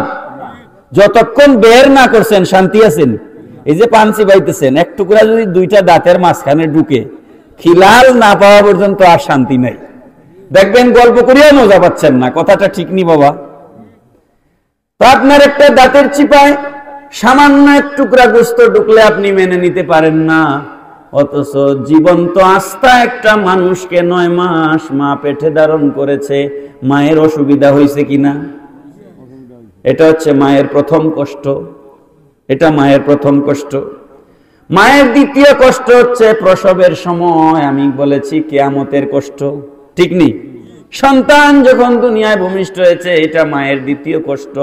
এই কষ্ট পৃথিবীর কোনো মানুষকে ওয়াজ করে বোঝানো সম্ভব নয়। আর তৃতীয় কষ্ট হচ্ছে মা আপনাকে 2 বছর একটানা বুকের দুধ পান করাইছে। পড়েন সুবহানাল্লাহ। এই 3টা খুসুসি বিশেষ অবদানের কারণে আল্লাহর হাবিব রহমতুল লিল আলামিন বাবার থেকে মায়ের পাওয়ার 3 গুণ বাড়ায় দিয়েছেন। পড়েন সুবহানাল্লাহ। 3 গুণ বেশি। এর মানে বাবার মন খারাপ করার কোনো কারণ নাই। কেন কারণ নাই? এটাও উলামায়ে কেরাম ব্যাখ্যা করেছেন। এটাও উলামায়ে কেরাম ব্যাখ্যা করেছেন যে দয়া দেখানোর প্রতি, খুব লক্ষ্য করেন, দয়া দেখানোর প্রতি খেদমতের জন্য আপনি যখন খেদমত করবেন তখন বাবার থেকে মায়ের খেদমতের দিকে আপনি মনোযোগী বেশি হবে। কিন্তু শ্রদ্ধার ক্ষেত্রে, রেসপেক্টের ক্ষেত্রে, আনুগত্যের ক্ষেত্রে আপনি বাবাকে বেশি আনুগত্য করবেন। কারণ আর রিজালু কাওয়ামুনা আলান নিসা, এটা হচ্ছে শরীয়তের ফয়সালা। আমি বেশি দূর আর আগাচ্ছি না, আমি একটা ছোট্ট কথা বলে আমার আলোচনা শেষ করব। আমার হাতে 15 মিনিট সময় আছে, আমি টাইমলি আমার আলোচনা শেষ করব ইনশাআল্লাহ। একটা ছোট্ট ঘটনা বলে, এটা আপনারা জানেন। এই হাদিসটা মুসলিম শরীফের মধ্যে বয়ান হয়েছে, একাধিক জায়গায় মুসলিম শরীফের মধ্যে হাদিসটা বয়ান হয়েছে। আগে একটা মূলনীতি বুঝেন, মাসলা বুঝতে গেলে মূলনীতি বোঝা লাগে। ফতোয়া, আমরা যে ফতোয়া দেই, আমি কিন্তু মুফতি না, তারপরও ফতোয়ার নিয়ম নীতি তো আমরা জানি। যেমন আমি মাদ্রাসা থেকে কামিল হাদিস বিভাগে পাশ করেছি, তো হাদিস বিভাগে পড়তে গেলে তাফসীরেরও জিনিস পড়তে হয়, ফিকারও জিনিস পড়তে হয়, এগুলা কিন্তু লিঙ্কড। তো ফতোয়ার মূলনীতি হচ্ছে সিচুয়েশন, পরিস্থিতি অনুযায়ী ফতোয়া দিতে হয়। আমি একটা ছোট্ট উদাহরণ দেই। আমার সাথে বাংলাদেশের অনেক মুফতির দ্বন্দ্ব হয়েছিল। ইসলামিক ফাউন্ডেশনের অনেক মুফতির সাথে আমি ফাইট করেছি এই করোনা ভাইরাসের সময়। কারণ ফাউন্ডেশনের মুফতিরা ফতোয়া দিয়েছেন যে করোনার সময় মসজিদে যাওয়া যাবে না, আর আমরা বলছি যাওয়া যাবে। এটা নিয়ে আমাদের সাথে দ্বন্দ্ব হয়েছে। তো ওনারা বলছেন, আমি তো আমেরিকায় কয়েকবার গেছি, কানাডা গেছি, লন্ডন গেছি, ফ্রান্স, সুইডেন, ডেনমার্ক, অনেক দেশে আমি ঘুরছি। তো এখন ওনারা আমাকে বলতেছেন, আপনি তো নিজেও আমেরিকা ঘুরেছেন, কানাডা ঘুরছেন, আপনি এগুলা দেখছেন না? আমি বলছি, হ্যাঁ দেখছি তো, আমি দেখেই বলতেছি। কানাডার ফতোয়া বাংলাদেশে দিলে চলবে না, সিচুয়েশন বুঝতে হবে। আমেরিকার ফতোয়া বাংলাদেশে দিলে চলবে না। কেন বুঝেন? কথাটা বুঝিয়েন। আমেরিকার সরকার বলছে লকডাউন, তার মানে লকডাউন। লকডাউন মানে কি? এখন আর কোনো মানুষ ঘর থেকে বের হচ্ছে না। বরিস জনসন, ব্রিটিশ প্রধানমন্ত্রী, লন্ডনের, আমরা লন্ডন বললে সহজে বুঝি, লন্ডন তো আসলে কোনো দেশ না। লন্ডন ব্রিটেনের একটা শহরের নাম। ব্রিটেনের একটা শহরের নাম কি? লন্ডন। দেশের নাম কি? Great Britain, United kingdom. United kingdom, great ব্রিটেনের যিনি প্রধানমন্ত্রী ছিলেন করোনা ভাইরাস যখন আসছিল তখন, তার নাম ছিল বরিস জনসন। বরিস জনসন করোনার সময় লকডাউন ভঙ্গ করে বাইরে, রেস্টুরেন্টে না, তার বাসার ভিতরে বন্ধু বান্ধবদেরকে নিয়ে একটা অনুষ্ঠান আয়োজন করেছিল। এই কারণে সংসদে তার বিরুদ্ধে অনাস্থা প্রস্তাব আনা হয়েছে এবং প্রধানমন্ত্রীর পদ থেকে তাকে সরায় দেওয়া হয়েছে। অর্থাৎ লকডাউনটাকে তারা এমনভাবে মানছে। আর আমাদের দেশের লকডাউনটা কি রকম? বাজারে মানুষ দলে দলে গেছে, লকডাউন কি তা দেখার লাগি। হুজুর ঠিক আছে নি?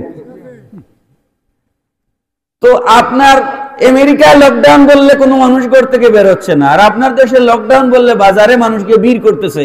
তো দুই দেশের লকডাউনের ফতোয়া কি এক নি?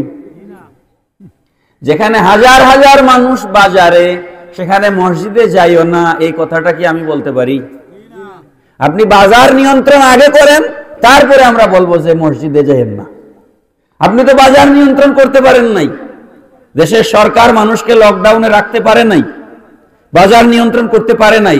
এই জন্য আমরা বলছি বাংলাদেশের পরিপ্রেক্ষিতে ফতোয়া হচ্ছে, যেহেতু মানুষ হাজার হাজার মানুষ বাজারে যাচ্ছে, সুতরাং মসজিদেও যাওয়া যায়। তার মানে আমি এই কথাটা আপনাদেরকে বুঝাইলাম যে সিচুয়েশন অনুযায়ী ফতোয়া এক এক ধরনের হয়। নবীজি যখন কথা বলতেন সাহাবায়ে কেরামদের সামনে, কোন সাহাবীকে কখনো বলেছেন সাহাবী এসে প্রশ্ন করেছেন, ইয়া রাসূলুল্লাহ, কোন আমলটা সব থেকে উত্তম আমাদেরকে বলুন। তখন কোন হাদিসে পাওয়া যায় নবীজি বলছেন সব থেকে উত্তম আমল হচ্ছে মা বাবার খেদমত করা। কোন হাদিসে পাওয়া যায় নবীজি বলেছেন সব থেকে উত্তম হচ্ছে জিহাদে যাওয়া। কোথায় যাওয়া? জিহাদে যাওয়া। কোন হাদিসে পাওয়া যায় নবীজি বলেছেন সব থেকে উত্তম আমল হচ্ছে আল্লাহর রাস্তায় দান করা। কোন হাদিসে পাওয়া যায় সব থেকে উত্তম আমল হচ্ছে শিরিক থেকে বেঁচে থাকা। এখন দেখা যাচ্ছে এক এক হাদিসে এক এক রকম পাওয়া যাচ্ছে। এর কারণ কি? এর কারণ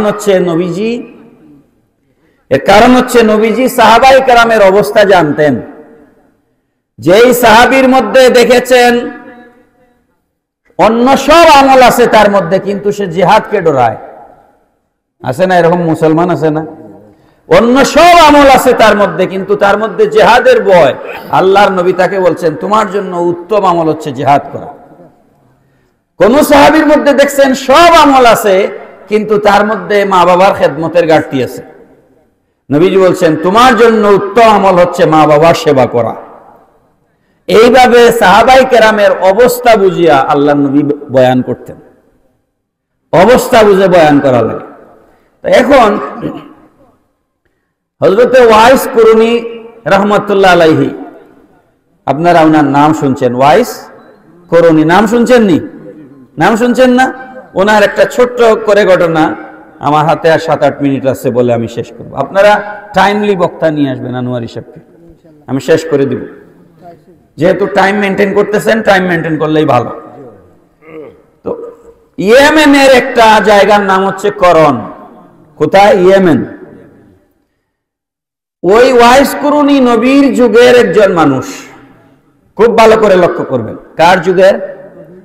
নবীর যুগের মানুষ। নবীজিকে ঈমান সহকারে, আমি আবার বলছি, নবীজিকে ঈমান সহকারে সচক্ষে যারা দেখেছেন তারা সাহাবী। তারা কি? সাহাবী। ঈমান সহকারে যারা নবীজিকে দেখেছেন তারা সাহাবী। সাহাবীর মর্যাদাটা একটু শুনে নেন। হযরত আব্দুল্লাহ ইবনে মুবারক রাহমাতুল্লাহ আলাইহি, ওনাকে প্রশ্ন করা হয়েছে মুআবিয়া রাদিয়াল্লাহু আনহুর মর্যাদা বেশি নাকি ওমর ইবনে আব্দুল আজিজ রাহমাতুল্লাহ আলাইহির মর্যাদা বেশি? ওমর ইবনে আব্দুল আজিজ ছিলেন দ্বিতীয় শতাব্দীর মুজাদ্দিদ। দ্বিতীয় শতাব্দীর মুজাদ্দিদ, তাকে সানি উমর বলা হয়। সানি উমর বলা হয়। ন্যায়পরায়ণ শাসক ছিলেন। তো আব্দুল্লাহ ইবনে মুবারক রাহমাতুল্লাহ আলাইহিকে প্রশ্ন করা হয়েছে মুআবিয়া রাদিয়াল্লাহু আনহুর মর্যাদা বেশি? মুআবিয়া রাদিয়াল্লাহু আনহু হচ্ছেন সাহাবী। মুআবিয়া কি? সাহাবী। মুআবিয়া রাদিয়াল্লাহু আনহুর মর্যাদা বেশি নাকি ওমর ইবনে আব্দুল আজিজের মর্যাদা বেশি? তখন আব্দুল্লাহ ইবনে মুবারক রাহমাতুল্লাহ আলাইহি বলছেন তোমরা এমন এক প্রশ্ন করেছো, মুআবিয়া রাদিয়াল্লাহু আনহু যে ঘোড়ার উপরে সওয়ার হয়ে চলাফেরা করতেন, নবীর সাহাবী যে ঘোড়ার উপরে সওয়ার হয়ে চলাফেরা করতেন, জিহাদ করতেন, সেই ঘোড়ার নাক দিয়ে যে সর্দি বের হয় শ্লেষা, সেই ঘোড়ার নাকের সর্দির সাথে শ্লেষার সাথে যে ধুলাবালি এসে মিক্সচার হয়, ওমর ইবনে আব্দুল আজিজের চাইতে হযরত মুআবিয়ার ঘোড়ার নাকের ধুলাবালির মর্যাদা বেশি। বড় করে বলেন না সুবহানাল্লাহ। তাহলে একজন সাহাবীর মর্যাদা কত বুঝতে পারছেন? ওয়াইস কুরুনি ইয়েমেনের করন দেশে বসবাস করেন। নবীর যুগের একজন মানুষ। আল্লাহর নবীর কাছে তিনি একটা চিঠি লিখেছেন, ইয়া রাসূলুল্লাহ সাল্লাল্লাহু আলাইহি ওয়াসাল্লাম, আমার ঘরে একজন বৃদ্ধ মা আছেন। কি আছেন? বৃদ্ধ মা আছেন।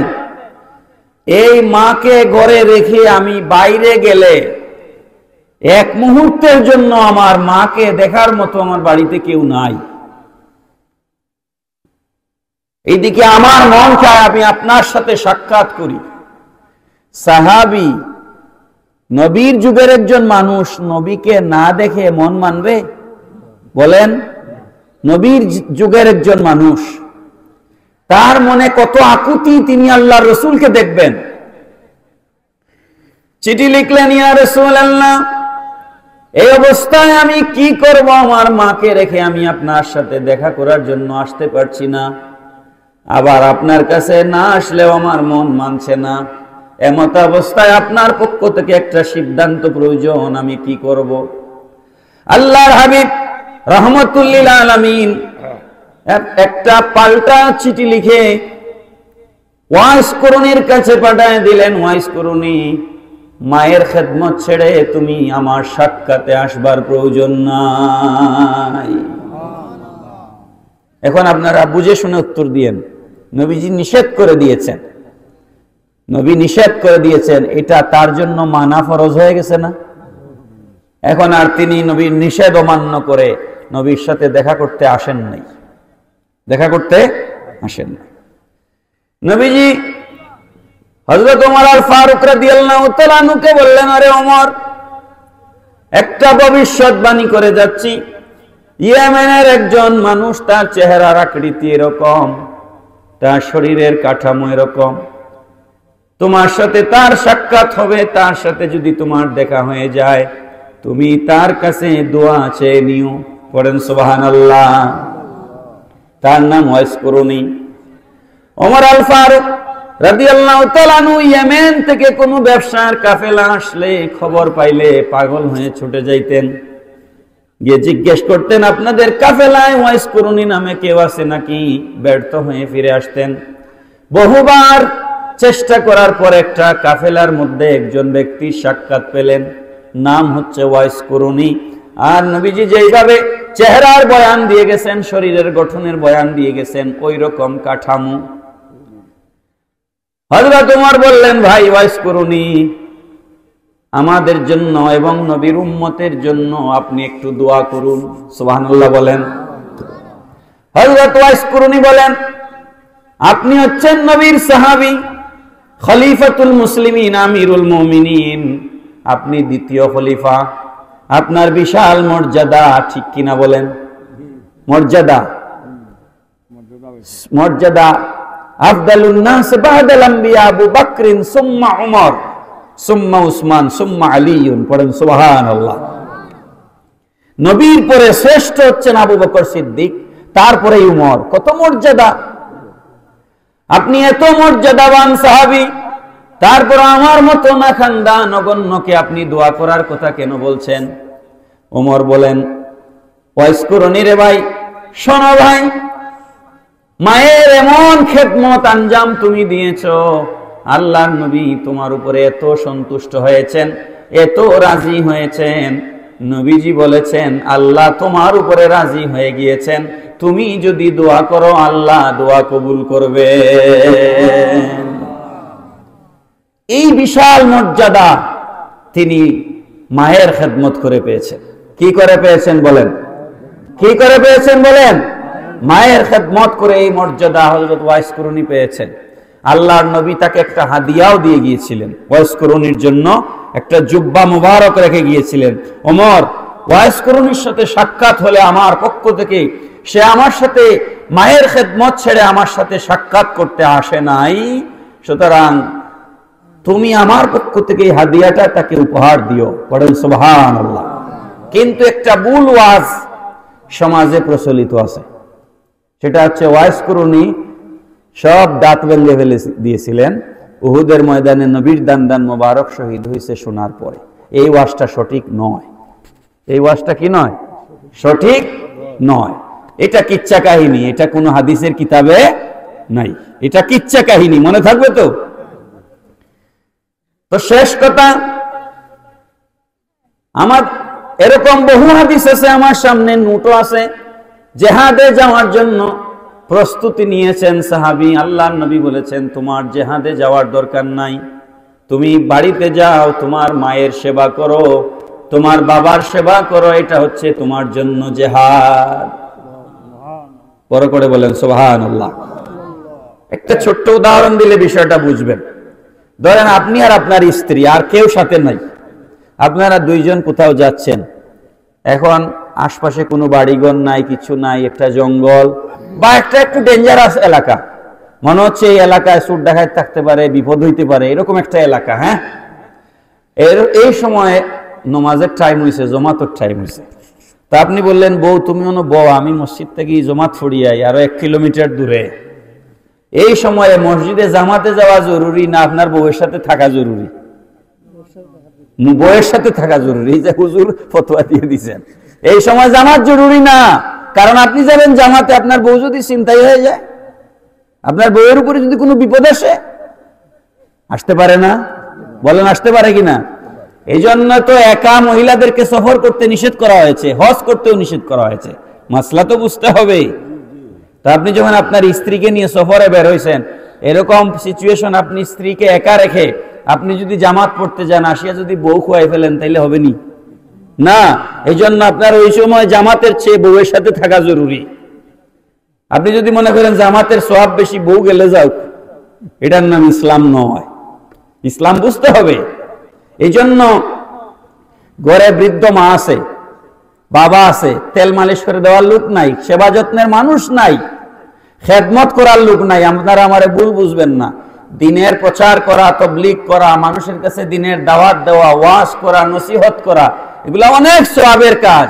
কিন্তু মা ঘরে আছেন, আমি মারে সেবা করবার লোক নাই, আমি চলে গেলাম ওয়াজে, আমি চলে গেলাম তবলিগে, এটার নাম দিন নয়, এটার নাম ধর্ম নয়, এটার নাম ইসলাম নয়। আগে আমার মা সেবা করতে হবে। কথা কি বোঝা গেছে? আগে আমার বাবার খেদমত করতে হবে। তো যাই হোক, আল্লাহ পাক আমাদেরকে এগুলা বুঝার তৌফিক দিন। সবাই বলুন আমিন। তো সন্তানদের উপরে মায়ের, বাবার কি অধিকার, কি হক, সংক্ষেপে আমি একটু বুঝাইলাম।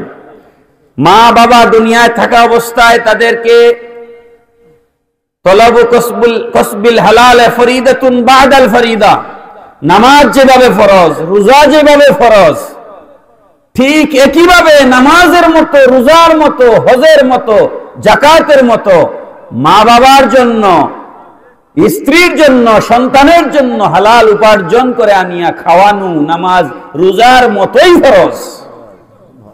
কথা মনে থাকবে তো ইনশাআল্লাহ? শুধু নামাজ পড়লে বেহেশতে যাইতে পারবেন না। যদি আপনার মা আপনার উপরে সন্তুষ্ট না হয়, আপনার বাবা আপনার উপরে রাজি না হয়। রিদার রব্বি রিদাল ওয়ালিদাইন, সাখাতুর রব্বি সাখাতুল ওয়ালিদাইন। সহিহ হাদিস, নবীজি বলেছেন, মা বাপ সন্তুষ্ট তো আল্লাহ সন্তুষ্ট, মা বাপ অসন্তুষ্ট তো আল্লাহ নারাজ। সুতরাং সাবধান। মা বাবা বেমার হইলে, অসুস্থ হইলে কি করতে হবে? ডাক্তার দেখাইতে হবে, চিকিৎসা করাইতে হবে। এটা নসিবের ব্যাপার। কোন সন্তান এটাকে বোঝা মনে করবেন না। একটা সময় আসবে আপনার হাতে হাজার হাজার টাকা থাকবে, কিন্তু মা জমিনে থাকবেন না। চাইলেও মায়ের পেছনে টাকা খরচ করতে পারবেন না, চাইলে বাবার পেছনে টাকা খরচ করতে পারবেন না। এই জন্য মা বাবার চিকিৎসার জন্য কৃপণতা করবেন না। মা বাবার চিকিৎসা যে কোনো মূল্যে করাবেন, চিকিৎসা করাবেন, সেবা শুশ্রূষা করবেন। আর মা বাবা যখন দুনিয়া ছেড়ে চলে যাবেন, তখন তাদের জন্য দোয়া করবেন, রব্বির হামহুমা কামা রব্বায়ানি সগীরা। শুক্রবারে সুযোগ থাকলে গিয়া কবরের পাড়ে দাঁড়াইয়া কবর জিয়ারত করবেন। শবে বরাতের রাত্রে গিয়া কবর জিয়ারত করবেন। করবেন তো ইনশাআল্লাহ? এই যে সামনে শবে বরাত 15 তারিখ, 14 তারিখ রাত্রে ফেব্রুয়ারি, মা বাবার কবর জিয়ারত করবেন, মা বাবার জন্য দোয়া করবেন। এখন কবর থেকে মা বাবা চায়া আছে আমরা কি করছি, ঠিক কিনা বলেন? এই জন্য মা বাবার জন্য দোয়া করবেন। আর মা বাবারও সন্তানদের উপর কিছু দায় দায়িত্ব আছে, এগুলা আজকে আর ওয়াজ করলাম না। মা বাবারও সন্তানদের উপরে কিছু দায় দায়িত্ব আছে। সন্তান ভূমিষ্ঠ হওয়ার পর তার আকিকা করা, তাহনিক করা, মাথা মুন্ডাইয়া মাথার চুলের সমপরিমাণ সামর্থ্য থাকলে রূপা সদকা করে দেওয়া, টাকা পয়সা সদকা করে দেওয়া। তারপরে সন্তান জন্ম হইলে তার কানে, ডান কানে আজান দেওয়া, বাম কানে একামত দেওয়া। ছেলে মেয়ে উভয়ের, শুধু ছেলে না, পুকুর পারে না আজান, কোথায় হবে আজান? কানে কানে। সন্তানের ডান কানে আজান ঠোঁট লাগাইয়া, আর বাম কানে একামত, আস্তে আস্তে দিবেন। আজান দিবেন ডান কানে, একামত দিবেন বাম কানে। তারপর বালেগ হওয়া পর্যন্ত ছেলে মেয়েদের রক্ষণাবেক্ষণ, ভরণ পোষণের দায়িত্ব বাবার। কার? বাবার। সন্তান যখন বালেগ হয়ে যাবে, মেয়ে হলে সৎ পাত্র দেখে বিয়ে দেওয়া বাবার দায়িত্ব, ছেলে হইলে ভালো মেয়ে দেখিয়ে বিয়ে করানো বাবার দায়িত্ব। বয়স হয়ে যাচ্ছে 35 বছর ছেলের, 40 বছর বাবার দিকে খবরই নাই, তাহলে আপনিও গুনাহগার হবেন। দায়িত্ব আছে না নাই? দায়িত্ব আছে। দায়িত্ব একমুখী নয়, মা বাবারও যেমন দায়িত্ব আছে, সন্তানেরও দায়িত্ব আছে। তো যাই হোক, উত্তর সাটিগাঁও একতা যুব সংঘ এলাকাবাসী, মায় মুরব্বিয়ান, যুবক ছেলেরা দেখলাম খুব সুন্দর, তারা একদম গলার মধ্যে ফিতা টিতা লাগায়া একদম ব্যাটালিয়ান সাজছে। আল্লাহ পাক এদেরকে দিনের জন্য, ইসলামের জন্য কবুল করুন, সবাই বলুন আমিন। এই যুব সংঘ এবং এলাকাবাসী শুরু থেকে আজ 3 বছর পর্যন্ত প্রতিবারই আপনারা আমারে দাওয়াত দিচ্ছেন, আমি আপনাদের প্রতি কৃতজ্ঞতা প্রকাশ করছি। আল্লাহ পাক আমাকে যেভাবে আপনারা ইজ্জত দিচ্ছেন, আপনাদেরকেও আল্লাহ হাজারো কোটি গুণ ইজ্জত বাড়ায়া দিন, সবাই বলি আমিন। সাল্লাল্লাহু আলা সাইয়্যিদিনা ওয়া মাওলানা মুহাম্মদ ওয়া আলা আলিহি ওয়া আসহাবিহি ওয়া সাল্লাম। সাল্লাল্লাহু আলা সাইয়্যিদিনা ওয়া মাওলানা মুহাম্মদ ওয়া আলা আলিহি ওয়া আসহাবিহি ওয়া সাল্লাম। আল্লাহুম্মা আমিন। আলহামদুলিল্লাহি রাব্বিল আলামিন ওয়াল আকিবাতু লিল মুত্তাকিন ওয়াস সালাতু ওয়াস সালামু আলা রাসূলিহিল কারীম ওয়া আলা আলিহি ওয়া আসহাবিহি আজমাইন। ربنا ظلمنا أنفسنا وإن لم تغفر لنا وترحمنا لنكونن من الخاسرين. ربنا آتنا في الدنيا حسنة وفي الآخرة حسنة وقنا عذاب النار وأدخلنا الجنة مع الأبرار يا عزيز يا غفار يا رب العالمين.